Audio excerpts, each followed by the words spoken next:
నిన్న నేను చీరాల్లో ఒక పేషెంట్ని చూశాను. సుమారు 50 ఏళ్ళు ఉంటాయి.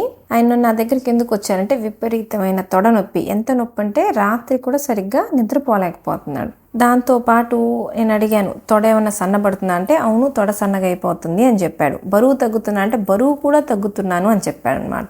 షుగర్ ఉందా అంటే ఎప్పటి నుంచో షుగర్ ఉంది, ఒకప్పుడు ఇన్సులిన్ వాడేవాడిని, కాకపోతే ఇప్పుడు నేను టాబ్లెట్స్తో కంట్రోల్ చేసుకుంటున్నాను అని చెప్పాడు. ఇప్పుడు ఈ తొడ సన్నపడడం, నొప్పి రావడం, బరువు తగ్గడం ఇవన్నీ డయాబెటిక్ అమయోట్రోఫీ వ్యాధి యొక్క లక్షణాలు అనమాట. కాకపోతే ఇది కంట్రోల్లో లేని షుగర్ ఉన్న వాళ్ళల్లో ఎక్కువగా వచ్చింది. సో అట్లాంటి టెస్టులు చేసి చూశానమాట.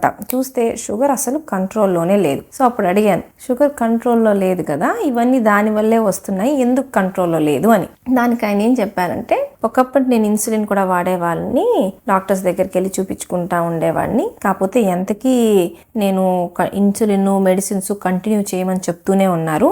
ఒక యాప్లో వాళ్ళు చెప్పారు షుగర్ని మేము రివర్స్ చేస్తామని, అందుకోసమని ఆ యాప్ని ఫాలో అవుతున్నాను, నా టెస్ట్లు దాంట్లో పెడతాను, వాళ్ళు నాకు మెడిసిన్స్ ఏంటి అనేది చెప్తారు అని. సో ఇప్పుడు యాప్లో ఇదిగో తొడనొప్పి వస్తుంది, బరువు తగ్గుతున్నాం, ఇవన్నీ యాప్లో మనం పెట్టం కదా.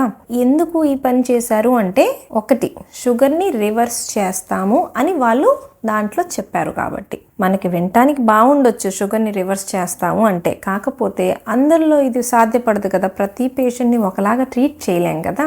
ఆయనకి అదే చెప్పాను, దగ్గరలో ఎంతో మంచి డాక్టర్లు ఉన్నప్పుడు వెళ్ళి కలిసి ఇదిగో ఈ ఇబ్బందులన్నీ కూడా మన డాక్టర్ చెప్తే షుగర్ కంట్రోల్లో లేదు అనే విషయం తెలిసిద్ది.